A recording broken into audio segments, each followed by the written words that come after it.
ዛሬ በተመልካቾች ጥያቄዎች መሰረት ሀገር ውስጥ ስላለው ኢኮኖሚ ሀገር ውስጥ ስላለው የኑሮ ሁኔታ ቪዲዮ ስሪልን ምንድነው ስንቴ ነው መጠይቅሽ ምናምን እያላችሁኝ ነውና ዛሬ በሱ ዙሪያ አጠር ያሉ ምላሾችን ልሰጣችሁ መጥቻለሁ። እንዲሁም አጠር ያለ ጥያቄ ደግሞ ለእናንተ ላደርሳችሁ መጥቻለሁ። ጥያቄ ምንድነው? ሀገር መግባት ሳስብ በጣም እየፈራውኝ ነው። አንደኛ የኑሮ ሁኔታ በሚዲያ ማየው በቤተሰብ የሚነገረኝ፣ ሌላኛው ደግሞ ያስፈራኝ ገብችስ ምን ስራ እሰራለሁ የሚል ነው። እንዲሁም ደግሞ ሰርተፍኬት የለኝም ነገር ግን እንዴት አድርጌ ነው መንጃ ፈቃድ መማር የምችለው ላላችሁኝና የተለያዩ ጥያቄዎችን በዚህ ቪዲዮ ላይ የምመልስላችሁ ይሆናል። ሌላው ደግሞ አንድ እህታችን ከጠየቅሽኝ ውስጥ ፓስፖርቴ እንዴት አድርጌ ነው በአጭር ጊዜ ውስጥ እዚህ ማሳደስ የምችለው ወይስ ግድ ወደ ሀገር ነው መሄድ ያለብኝ፣ ስንት ጊዜስ ይፈጃል ለምለው በዚህ ቪዲዮ ላይ መመለስ ይሆናል። ከእናንተ የምጠብቀው ታዲያ ላይክ ሰብስክራይብ ማድረግ ብቻ። አንቺ ናርዲ ሐሳብሽ ምንድነው? አንቺ ልጅ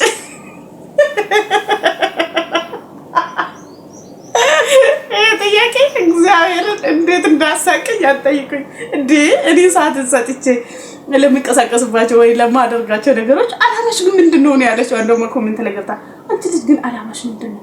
አላማይማ ለኔ ራስ ጥያቄ ነው። እንዴት አይሱዚ ወደ መንዳት ምናምን ሰው የቤት መኪና ላይ ነው ሴቶችን በብዛት እንትሰዱ ምናምን ወይ ፍላጎታቸው ምናምን ናየው ወይስ የመስመር ሹፌር ለመሆን ነው አይሱዚ የምትነጂው? ፍላጎቴ ትንሽ ከእናንተ ይቃረናል መሰለኝና ብዙ ጊዜ ኮሜንት ላይ ወጣ ያሉ የሆነ ማለት የወንዳው ገጸ ባህሪ ነው ምናምን የሚል የአብዛኞቻችሁ ኮሜንት አያለውኝና ብዙም ለኔ አይታወቀኝም። በርግጥ ብዙ ሰዎች የሚሰጡኝ ፊድባክ ነው። ያ ደግሞ ከልጅነት ጀምሮ ያለ ነው። ስቲል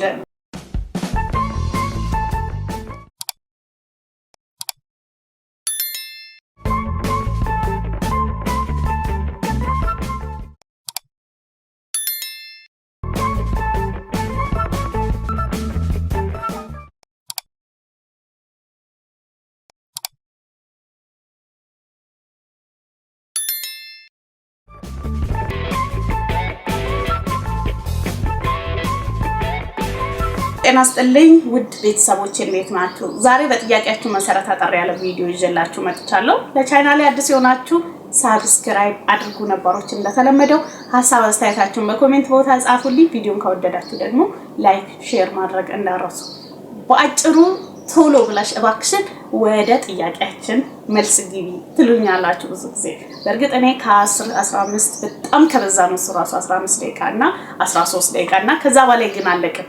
በተቻላችሁ መጠን ቪዲዮ እስከ መጨረሻ ለማየት ሞክሩ ፕሊዝ።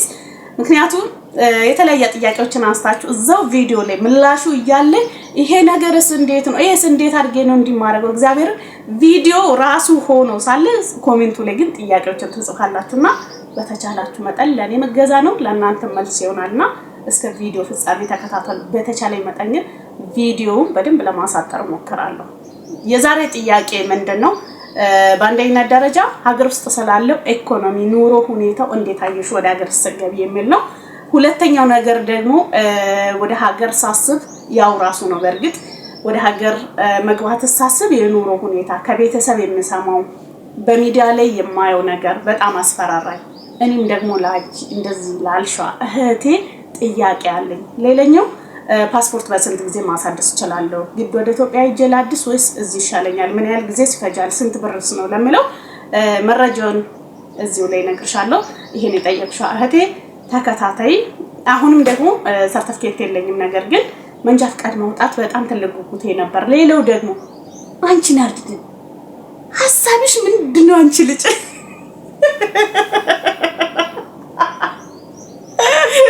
ጥያቄ እግዚአብሔርን እንዴት እንዳሳቀኝ አትጠይቁኝ እንዴ!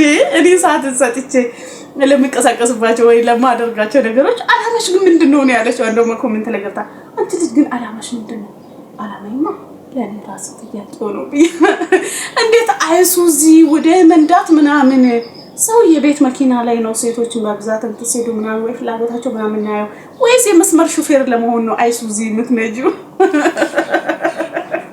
ፍላጎቴ ትንሽ ከእናንተ ይቃረናል መሰለኝና ብዙ ጊዜ ኮሜንት ላይ ወጣ ያሉ የሆነ ማለት የወንዳው ገጸ ባህሪ ነው ምናምን የሚል የአብዛኞቻችሁ ኮሜንት አያለውኝና ብዙም ለኔ አይታወቀኝም። በርግጥ ብዙ ሰዎች የሚሰጡኝ ፊድባክ ነው። ያ ደግሞ ከልጅነት ጀምሮ ያለ ነው። ስቲል ባጭሩ ምሳሌውን ከተሰጣችሁ የ15 ዓመት ሆኜ የውበት ሳሎን በተማርኩ ጊዜ የሴት ሳይሆን የወንድ ፀጉር ቤት ነው ብቻ የሚቃረን ተቃራኒ ሆኜ ነው የተፈጠርኩት መሰለኝ ከሴቶች ጋር ጸዋሪ ማለት ነው።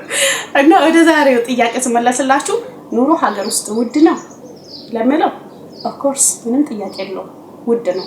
ያ ማለት ግን ኢትዮጵያ ላይ ወደ ስደት ያልሄደው ህዝብ መኖርን ይችላል፣ አረብ ሀገር ላይ ሄዳ የመጣችው ወይ ሄዶ የመጣው መኖርን አይችልም የሚል ምንም የተሰጣ የህግ ድንጋጌ የህግ ፍጻሜ የለውም። ምን ልላችሁ ፈልጌ ነው ሀገር ውስጥ ያለው ማህበረሰብ ያው ለማህበረሰብ በሚሊዮን ደረጃ እንግዲህ እየኖራ ባለው ሁኔታ አንቺም ገብተሽ ትኖሪያለሽ። እኔ አንቺ ኢትዮጵያ ውስጥ ካለው እናት አባቶቻችን እህት ወንድሞቻችን የሚለየን ነገር አለ የለም?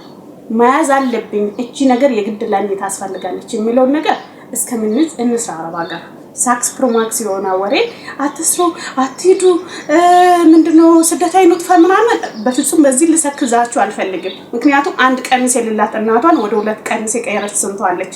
ደሳሳ ጎጆ የነበራቸው ምን የመሰለ ቤት የቀየረች ስንቷለች። ቤት የሚባል የራሳቸው የሌላቸው በክራይ ቤት ስንከራተቱ የነበሩ እናት አባትን የቀየሩ ስንት ጀግና እህቶች አሉ። ስንት ተልካሻ ቁም ነገር አልባ ለሆኑት ወይም ደግሞ ላለው መጨመር ነው ብላ አህያ ወንዝ ላይ ሸናች እንደሚባለው ለስንት ጎረምሳ ሚዲያ ላይ ላየችው ምትቀልብ ሴት እንዳለች ሁሉ ቤተሰቧን የቀየረች ስንቶቹን እያየን ነው። ራሷን የቀየረች ስንቶቹን እያየን ነው። ልጆቿን ቤተሰቧን ያስተዳደረች ያስተማረች ጥሩ ደረጃ ያደረሰች ስንቷን እያየን ነው። ስንቱን ዛሬ ምሁር ነኝ ዛሬ ውር ነኝ ዛሬ አርቲስት ነኝ ዛሬ አትሊስት ነኝ ያለው ትላንትና እንደዛ ሲጨፍር ሲያጨፍር የነበረው ሲቸገር ሲራብ ሲጠማ ሲታመም ሂንድና አሜሪካ ውስጥ ያሳከመችው አረብ ሀገር ያለችው ሴት ናት። ስለዚህ አረብ ሀገርን ከማማራሩ ምናመሰግንባቸው ጎን እዮሾችም አሉ። ወደ ሌላው ከመጣ አዎ የእድሜ ሌባ ነው። ስንት ወጣት እህቶቻችን ጊዜያቸው እንዲያመልጣቸው እንዲዘናጉ ሰዎችን በመርዳት ጊዜያቸውን የፈጁ ብዙ ነገር ያመለጣቸውና እንዲሁም በተለያየ ህመም ተጠቅቶ ለሰዎች እየኖሩ ራሳቸው ወደ አለመኖር ይወሰዱትም አሉ። ያን ነገር ግን አፕዴት አድርጎ ሰዓቱን በትክክለኛ ጊዜው መጠቀም ደግሞ ያለበት ያ የባለቤቱ እጣ ፋንታ ነው። ገብቷችኋል አይደለ? አትሂዱ ሂዱ፣ ይሄ የእናንተ የግል ጉዳያችሁ ነው። ነገር ግን ኢትዮጵያ ገብቼ መኖር እችላለሁ ወይ ለምለው ማንኛውም ማህበረሰብ እንደሚኖር እንኖራለን። ቆራጥነት ከኛ ይጠይቃል። ኑሮ ሞልቶ አይሞላም። የሆነች ለኛ መንቀሳቀሻ ትሆነናለች ብለን የወሰናት ነገርን ከያዝን በኋላ ውልቅ ብለን መውጣት ያ እኛ ነን በህይወታችን ላይ ፈራጅ ቆራጭ ልንሆን የሚገባው። ስለዚህ ኑሮ ውድ ነው አዎ። ነገር ግን የተወደደው አንቺ ብቻ ስገዢ አንቺ ብቻ ስሸጪ ሳይሆን አንቺም ነጋዴ ከሆንሽ መቼም ሳሰሪ ሳነግጂ የሆነ ነገር ሳታንቀሳቀሺ አትኖሪም አይደል እያንዳንድሽ። ስለዚህ ከየሆነ ነጋዴ ስገዢ ውድ የሚሆነው እቃ አንቺም አምጥተሽ ለየሆነ ሰዎች ስትሸጪ ስትነግጂ እንደዛው ውድ ነው። ለምሳሌ እኔ የዛሬ 2 ዓመት ከጆርዳን ገብቼ ቤተሰብ ጋር አንድ ወር ረፍት አድርጌ ከዛ በኋላ ወደ ስራዬ ነው ሀና ማርያም ተመለስኩ። የዛሬ ስንት ዓመት የ15 ዓመት ሆኜ ከፀጉር ቤት ዮሴ 6 ወር ሰርተፍኬት ተምሬ ምን ብዬ ወጥቼ ወደ ስራው ስገባ 10 ብርና 10 ምናምን ነበር እያለ ያደጋ መጥቶ አምና ግን ከጆርዳን ስገባ የዛሬ 2 ዓመት ከምናምን በስንት ነው? ከ120 እስከ 150 ነው አንድ ፀጉር ስንከረክም የነበረው። አንድ ምሳሌ ይሄንን ልሰጣችሁ የፈለኩት ምንድነው አንቺም አንተም ከዚህ ስትገቡ ስትነግዱ በእናንተ ላይ ብቻ ሳይሆን ኑሮ የተወደደው እናንተም ዝምብሪ ለየሆነ ሰው አስወድዳችሁ ነው የምትሸጡት። ከሰራችሁ መኖርን ትችላላችሁ። ይሄን ቆርጣችሁ ልታውቁ ይገባል። ታዳስ ሁልጊዜ በመዳም የተሟላ ማቴሪያሎች ላይ መኖር ያችን ደሞዝ ብቻ በመውሰድ እኛ መኖር ሳይሆን ማኗኗር ብቻ ነው የሚገባል አይደለም። ስለዚህ ቆርጣችሁ ወስናችሁ ከዚህ ልትሄዱ ይገባል። ይሄ እናንተ ቆራጥነት ነው።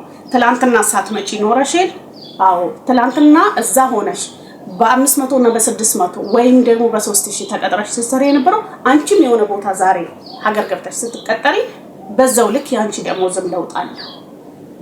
ለውጡ ለሌሎች ሆኖ ላንቺ ያልሆነበት የለም። አንቺም ከሰራሽ በዛው ልክ ነው የምታገኙ። ዋጋ ያጣው ገንዘቡ እንጂ ትሰሪያለሽም ታገኛለሽም ትበትኛለሽም ምንም አልሸሽም ዞራሉ ቦታውን ያለዋወጠው። ገብቷችኋል አይደለም? ያን ፍራቻ የሰው ሀገር ላይ መቅራት የለባችሁ። ዛሬ አትምጪ ኑሮ ውድ ነው፣ ዛሬ አትምጪ እንደዚህ ነው የሚሉሽ ቤተሰቦችሽ ገንዘብ እንዲጓደልባቸው የማይፈልጉ ከአንቺ ጥቅምን የለመዱ አንቺ ሁልጊዜ እንደ ፈረንጅ ላም ማለብ የለመዱ ሰዎች ቤተሰቦች ናቸው እንደዚህ የሚሉት። ዛሬም ነገም ደጋግሜ እነግራችኋለሁ። በምትሰሩት ላይ ገና ዛሬ ስደትን የጀመራችሁ እኔ የምትከታተሉ ለእናትም ለአባትም ለማንም ላኩ አትላኩ ያማብታችሁ ጉዳይ ነው። ነገር ግን ለራሳችሁ አትርፉ፣ ለራሳችሁ የሆነ ነገር አድርጉ። እናንተም መኖር ይጠበቅባችኋል። ይሄ የአረብ ሀገር ሴት ሻማ ናት፣ ለራሷ እንደ ሻማ ቀልጣ ለሌሎች ብርሃን ናት፣ ማብራት ናት፣ ፀሐይ ናት፣ ጨረቃ ናት ምናምን የሚባለውን አባባል አልወደውም። እኔ ይሄ ማለት ለራሷ ቀልጣ ለሌላ ብርሃን ነው መሆን ያለባት የምለውን ነገር እንደ ማሞገስ ወይም ደግሞ እንደ ጀብድ ልለበለብለት ባንዲራ ይገባል ብዬ አላስብም። ስህተት ነው።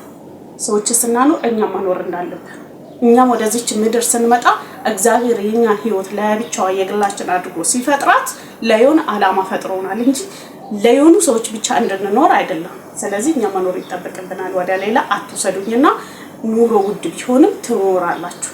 አንቺ ዛሬ ማታገኙን ደስታ እናት አባትሽም ሆነ እህት ወንድሞችሽም ዘመዶች ጓደኞች ጎረቤቶችሽ ደስታ ኑሮ ይነስም ይብዛ እያጣጣሙ ሰርጉ ላይ ተስካሩ ላይ ጫጉላ ላይ ቤቢ ሻወር ነው ልደት ነው ተስካር ነው እያሉ እያንዳንዱ ደስታ ላይ እየተገኙ ፋብሎ ማርያምን ነው የምላችሁ። እኔና እናንተ ዛሬ እዚህ ከምናሳልፈው በላይ ኢትዮጵያ ላይ ኑሮ ውድ ነው።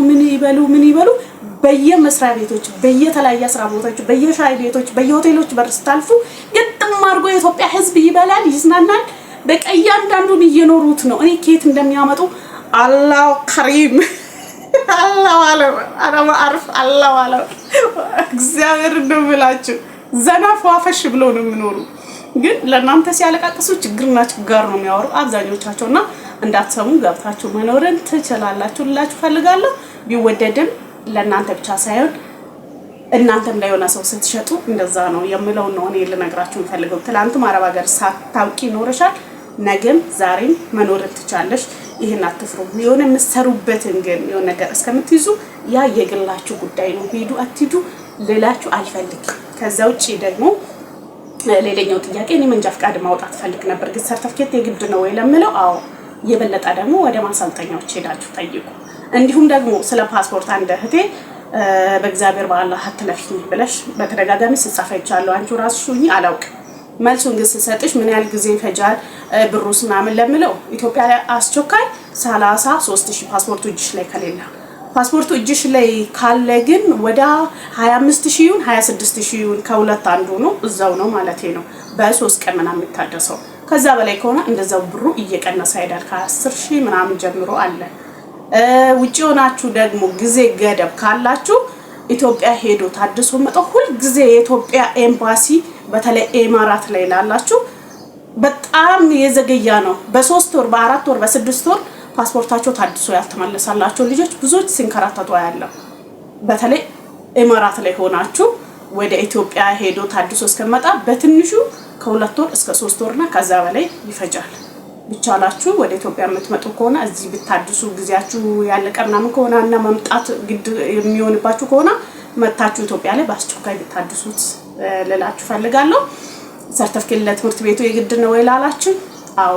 ሌላኛው ባንቺ ጉዳይ መሄድና አለመሄዱ ጉዳይ አንቺ ታውቂያለሽ፣ ኪስሽን አንቺ ነሽ የምታውቂ ላላችሁኝም ሐሳብ አስተያየታችሁንም ለሰጣችሁኝ ከልብ ክበሩልኝ ማለት እፈልጋለሁ። የዛሬው ግን በኑሮ ጉዳይ ያለው ነገር ይሄንን ይመስላል። ቪዲዮ ላይክ አድርጉ፣ ሼር አድርጉ። በሌላ ቪዲዮ እስከምንገናኝ ባይ ባይ።